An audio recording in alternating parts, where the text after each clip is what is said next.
A few years ago, I ran the Dallas Marathon, and when you run a marathon, at some point you're at the starting line, and you have to wait until they blow the starting whistle, or in Dallas they shoot the starting gun or whatever. And when you wait there, you have nothing to do but kind of look around. And so I was there and I was looking around, and you look at all the other runners and you hope that they don't look as fit as you, but they usually do, at least. And you look at their gear and what they're doing. And one of the things I noticed in Dallas is known in the States as the buckle of the Bible Belt. So a lot of people had scripture verses on their arms or on their legs. And one of those verses that was written a lot on people's legs was Isaiah 40:31. It's a beautiful verse for running marathons, and this is what it says. It says, "Those who hope in the Lord," so we have our topic of hope, "they will renew their strength. They will soar on wings like eagles. They will run and not grow weary, and they will walk and not be faint." That's what you need for a marathon, don't you? Run and not grow weary. What a beautiful verse to run a long run like that. Unfortunately, this is not what our text here is really talking about, because in context you will see that verse 30 says nothing like, if you ever run a marathon and you hope in the Lord, you will run and not grow weary. And the text doesn't also say anything like, if your favorite football team is playing Champions League and they only trust in the Lord or hope in the Lord, they will win every game. That's not what it's saying. The verse is in context a lot more beautiful, and I think a lot more applicable for all of us. So that's what we will look at today very briefly. We'll look at three things here. First, why hope is necessary. Second, what hope is based on. And third, what does hope accomplish? And we'll dive straight in here. And as we dive in and we'll see why hope is necessary, we'll see immediately that this is not talking about anybody running a marathon kind of at the pinnacle of their existence. This verse is written to Israel as it is in an incredibly hard place of suffering. Very different, right? Kind of the pinnacle of existence. I'm able to run a marathon and in a hard place of suffering. So we see what is said here to Israel, about Israel in verse 27. It says, "Why do you complain, Jacob? Why do you say, Israel, my way is hidden from the Lord? My cause is disregarded by my God." That's kind of crazy, because that suffering here that Israel is going through, that makes them say, after everything they've experienced with God, it makes them say, He must not see me. My ways must be hidden from Him, because what I'm going through right now is so incredibly hard. And I wonder where God is. So this is the context for our verse. Interesting, huh? A little different than the marathon thing that we had here. So Israel is in a long season of suffering. And we could have gotten a clue already about this when I read the verse. I read the first part of the verse 31 here again. It says, "But those who hope in the Lord will renew their strength." It doesn't say those who trust in the Lord. It says those who hope in the Lord. And those are two concepts that are very similar and are sometimes used as synonyms, but I think there's a decisive difference. And I want to show you the difference. Dan, if you can come up real quick. Perfect. So many of you know the concept of a trust fall, and many of you have done trust falls. You don't know me super well yet, Dan, so this will be fun. Yeah. So we'll see how much you trust me. So Dan, if you just face this way, and we'll practice a trust fall, okay? And I mean, I've talked with Dan before, and to be quite honest with you, we've practiced this a little bit. And he's probably seen my biceps, yeah. And this guy can certainly catch me. And now I'm asking him to trust me, okay? Okay, Dan, so come and fall and trust me. No. Okay. Wow, okay, that's helpful, thank you. So this is what I call a trust fall, what just happened, okay? I was right there and I caught him. We're doing another type of fall, and I'm going to call it a hope fall. Dan, are you ready to come again? Okay, come for your hope fall. Okay. Thanks, Dan. I'm glad I was able to catch you here. Okay, so I think there's a decisive difference between those two falls. The first one, he was very much in the present. Yeah, he's present and past-oriented, you could say. He trusted me because he knew I was here. He's probably thinking, hey, he's here for his interview weekend. He's not gonna, pull one of those where he lets me fall, So there's a lot of things that could make Dan trust me and help his trust. When I was letting him fall the second time, he fell a lot longer. And probably what happened after he did the trust thing, like about halfway, he then started to kind of move over into hope. And when you hope, you kind of have to balance different things out, yeah? So maybe he's thinking, on the one hand, he's strong and I saw his biceps. On the other hand, I don't know how good he is at math, and does he know that my weight and velocity and whatever? Like, has he done those calculations? Or maybe as he was falling, at some point he notices the floor is coming closer and closer, and he thinks, well, this is his interview weekend, but what if he's preaching a super sermon about betrayed trust today? So, a lot could have happened, and I'm sure the farther he was falling, the more he was thinking about what really is going to happen. And I believe that hope, different than trust, is especially future-oriented despite the present situation. In the free fall of life, that's when we kind of have to start hope. When we are not quite as sure anymore, when it's not fun and games anymore, when there's suffering in your life, hope becomes even more important because it's not so clear at all points. God is there and he will catch me and everything will be fine. You have to ask yourself the question, why am I still falling? Why haven't I been caught yet? And I think that's where hope sets in, and that's what our text is talking about today. So I believe that hope is especially needed when we are in the free fall of suffering. And I wonder if you have experienced anything of that. Maybe you're experiencing it right now. You've just kind of had a hard week, or a hard month, or a hard year, or maybe a hard decade. And you kind of trusted in God and you're still falling and you don't know what's happening and why he hasn't caught you yet. And maybe you're in a situation as you keep falling and you sometimes wonder, where is God? What did Israel say? The Lord does not see me. Yeah, he's disregarding what's happening with me. What is happening? And the text is talking exactly into this situation, into the situation when you think, is God just taking a good snooze up there right now, or why is he not doing anything? So hope is needed when we're in the free fall of suffering. That's why hope is necessary. The second question our text answers is, what hope is based on? And we have a beautiful verse here. It says, do you not know, have you not heard, the Lord is the everlasting God, the creator of the ends of the earth. He will not grow tired or weary, and his understanding no one can fathom. God is the everlasting God. He always was, he always is, and he always will be. He's the creator. He can do all things. Nothing is too difficult for him. And the part of this verse that struck me most is he will not grow tired or weary. When you first read this, that might not strike you as weird, but it is extraordinary when you look at the teachings of other cultures in the ancient Near East. There's a lot of teachings, and different nations have told their stories about their God.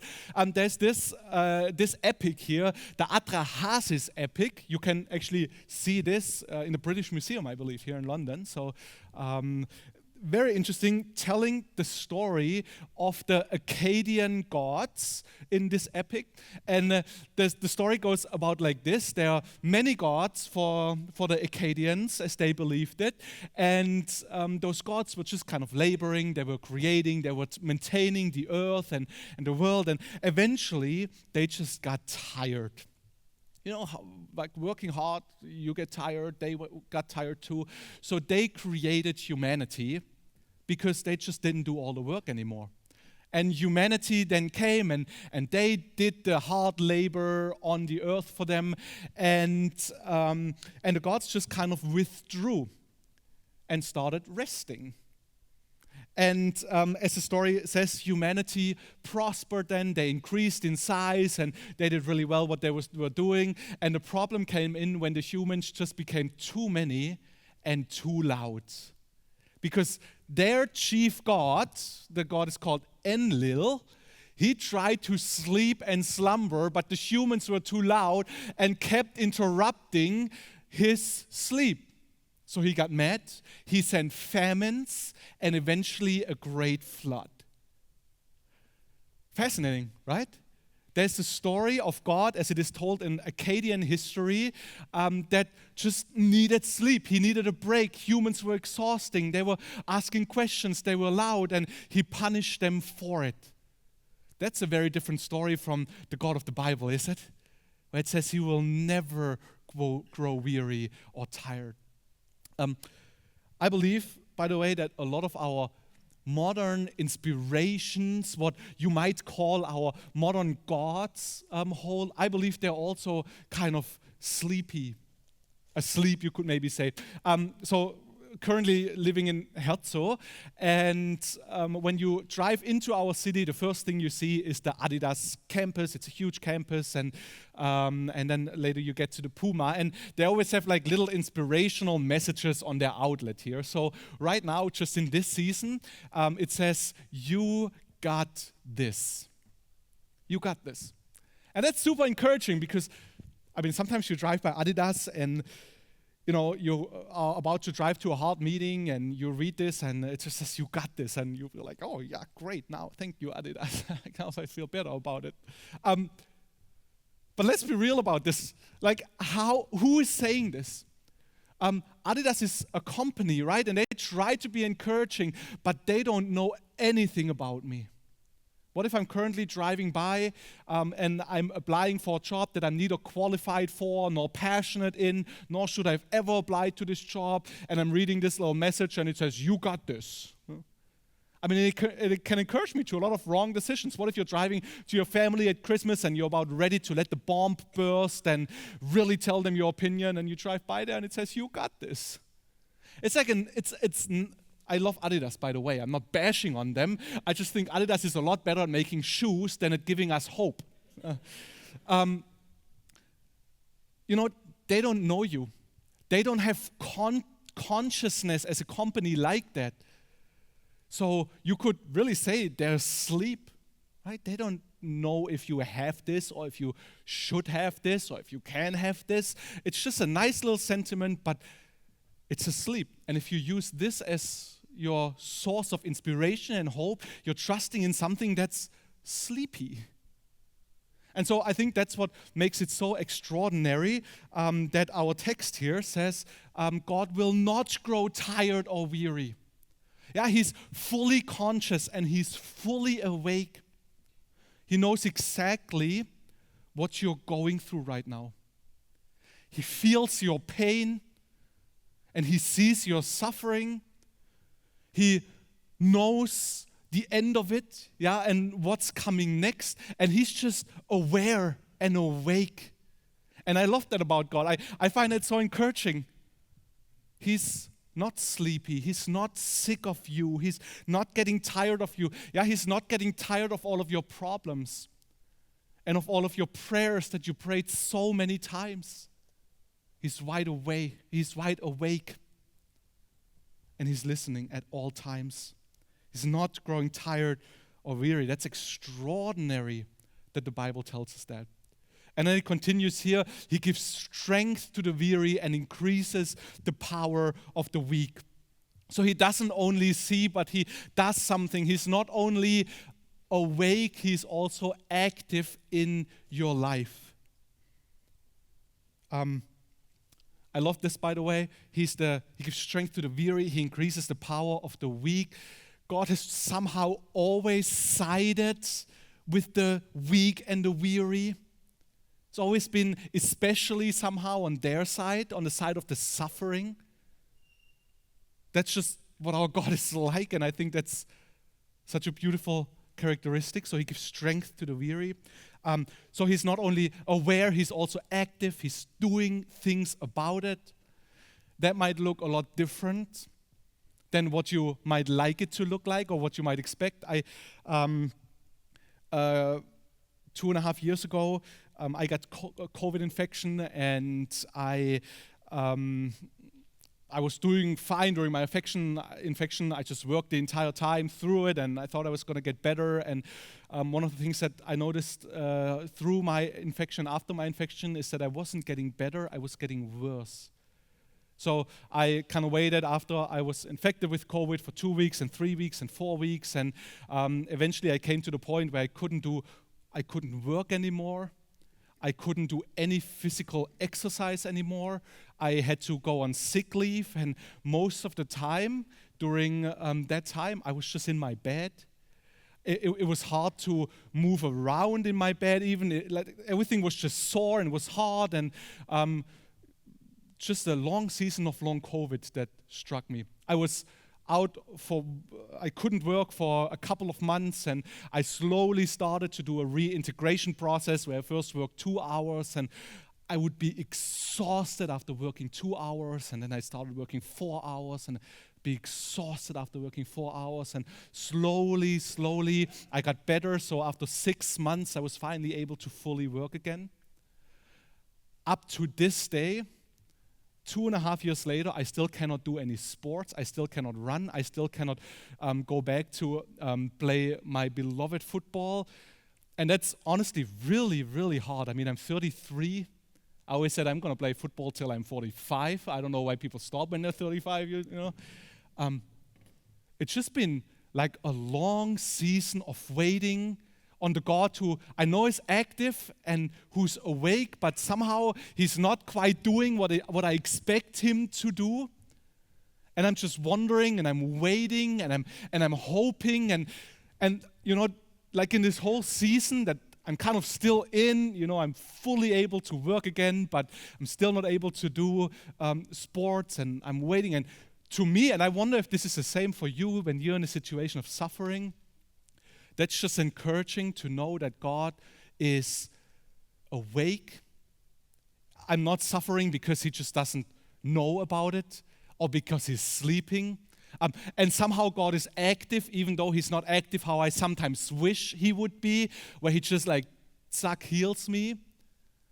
But I can trust that he's active anyway, and he's working in my life anyway, and he is. And that's just a huge encouragement to me, and maybe it is an encouragement to you as well. So God is awake and active, and that's what we can base our hope on. He's awake and he's active, and there's many ways in which God is active and awake. And one of those ways is now in our last verse that we are looking at, and that asks the question, what does hope really accomplish? And there it says, even the youths grow tired and weary, and the young men stumble and fall. But those who hope in the Lord will renew their strength. They will soar on wings like eagles. They will run and not grow weary. They will walk and not be faint. So if we are able to trust that God is awake and active in our lives, it will sustain us through the suffering that we go through. It's a beautiful picture here. It says, they will soar on wings like eagles. When you hope in the Lord, you soar on wings like eagles. With eagles, it's very fascinating because they barely ever flap their wings. They just spread out their wings. They're huge. And the thermal winds that come up from the earth are enough that keep them soaring up there. They don't even need, strong winds or anything like that. It's just the thermal airflow, and they stay up there. So this is saying, if you are not able to flap your wings at the moment, if you're just tired and you're suffering, just spread out your wings and hope in the Lord, and he will help you to soar, to just stay up in the air without even having to do a lot. And it says, and we started with this too, they will run and not grow weary. They will walk and not be faint. I was kind of scratching my head a little bit when Chris gave me this verse, after you kind of know my long COVID story now. It's like, punching the guy that's already on the ground when he says, okay, Tim, preach about this verse. They will run and not grow weary. So how are you doing? Obviously, this is not talking about, marathon running here. This is just saying, this is a picture that the Bible is giving us here. And it's saying they will just be able to keep going even in their hardest suffering. Somehow hope will sustain them. This is, by the way, exactly what research will tell us today. Hope is incredibly important in our lives. There are so many studies done on hope. You can read some of those at home. I brought one. It's a study by K&G Long et al. It's published in Global Epidemiology. And it says this about hope. Yeah? It says, a greater sense of hope is associated with, and this is science, this is research, better physical health, reduced risk of all-cause mortality, fewer number of chronic conditions, lower risk of cancer, fewer sleep problems, and the list just continues and continues. That doesn't mean if you have hope, everything will go great and all your problems will go away, but hope really does change your situation. It can make so much of your life better. There's a story of Admiral Stockdale, written about in the book Good to Great. Some of you might know this story. He was a commander in the Vietnam War that the Americans were fighting in, and he ended up being imprisoned in one of the camps. So he was a prisoner of war in so-called Hanoi Hilton in Hanoi in Vietnam. The situation in prison was incredibly difficult. The prison was overcrowded, it was unsanitary, it was poorly ventilated. The prisoners were often kept in small and in damp cells. There was physical and psychological torture. The techniques that they used included beatings. They were tied up in stress positions. There was isolation and starvation. It was really incredibly difficult for the prisoners. And Admiral Stockdale, as one of the leaders of his people there, together with his prisoners, so he was in prison as well, he tried to somehow keep the morale up of his people that were there with him, and he tried to encourage them and teach them. And so he was there the entire time while they were all suffering so heavily, and just kind of watched how his people were doing and what helped them to keep going. And he was asked after he was eventually released from prison, where many of his army colleagues died. Yeah, many died. Some came out alive.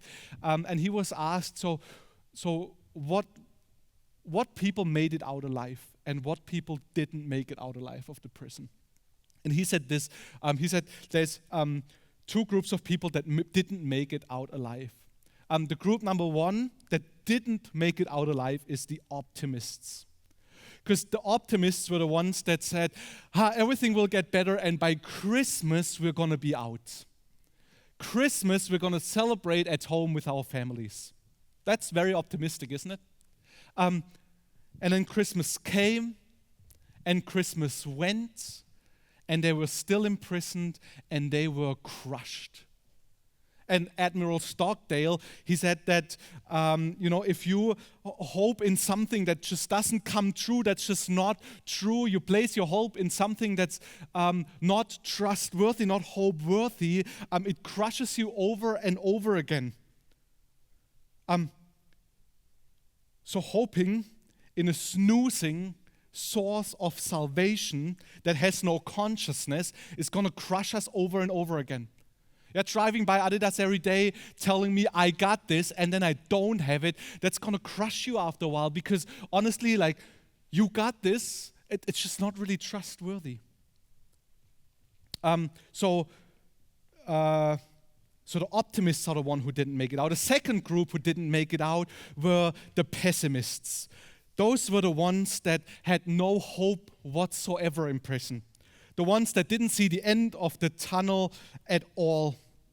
That didn't believe eventually we will make it out. They also didn't make it out of the prison. So Admiral Stockdale says this. He says, you must never confuse faith that you will prevail in the end, which you can never afford to lose, with the discipline to confront the most brutal facts of your reality, whatever it might be. And that's exactly what's true for our Christian faith, isn't it? There is suffering and hardship, and sometimes there is potentially too much of it. But somehow we trust that God will come and make everything right in the end. That eventually He will make everything right. So I summarized my sermon with this: hope in our sustainer is our sustenance in suffering. If you can hope in Jesus, who's truly trustworthy, it's just a small part that enables you to go through the hard things in life. That's especially what we celebrate at Advent as well. So Advent, one of our words for this season is hope. The Advent season throughout church history always had two sides to it. There was the one side where we celebrate the coming of Christ, that He came to this earth, He was born of a virgin, and He eventually died for our sin and resurrected again for our new life. But Advent doesn't just look back to His first coming, it also looks forward to His second coming. It's the firm belief that Jesus will come back, and one day He will put everything to rights. He will make everything right. And maybe you're here today and you just need to hear this. You're going through a season of suffering and you don't really know what to do and how to survive at the moment. I want to encourage you to trust in our wonderful God who is aware, awake, and active in your life right now. And His hope will sustain you in suffering. Let's pray.